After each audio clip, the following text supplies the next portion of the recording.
The CBI has claimed that each household benefits to the tune of £3,000 a year as a result of our EU membership.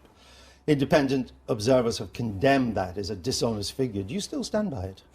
We do stand by it. It was a literature survey of existing studies because we wanted to put together something that was easy to understand. We're not saying it's accurate. We're not saying it's definitely the right number. It's not accurate. But we're saying that because estimates like that are very difficult to do, and actually, as you know, there was a range put around it. I mean, I think what we are saying, to be absolutely clear, standards of living have doubled since the UK joined the European Union. They've gone to about £20,000 household income to about £40,000 of household income.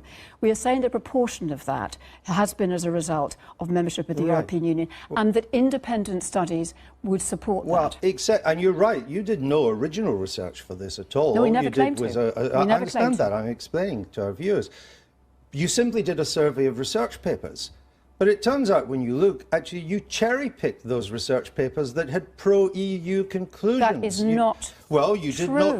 did not use, I've got the list of the ones that you didn't use here. You omitted the IOD, you admitted the National Institute for Economic and Social Research, you admitted the IEA, you even admitted the US Trade Commission survey of what it meant, all to get this £3,000 figure, which Andrew, you now tell me isn't accurate. It is not true. The evaluation that we did of the different surveys, we omitted as many that were on one side as on the other side, and they were on the basis of very clearly set out criteria. There's a 20-page paper on this, which anyone can go and read, which sets out the methodology I know, very but you just seem to be biased against those that didn't come to the conclusion you want. I mean, don't take it from me. Channel 4's respected fact check concluded, quote, the figure is not based on any real evidence. The chairman of the Treasury Select Committee described it as, quote, a scandalous misuse of data and intellectually dishonest. And we went back to him and we set out the facts because I don't think he had read the paper.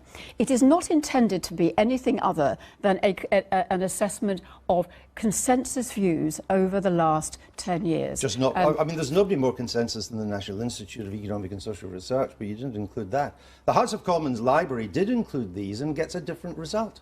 I think that the really important thing now is to be focusing on what this would mean for the decision for the country. You're telling people that households would be £3,000 a year worse off if we were to leave. No, that's not what...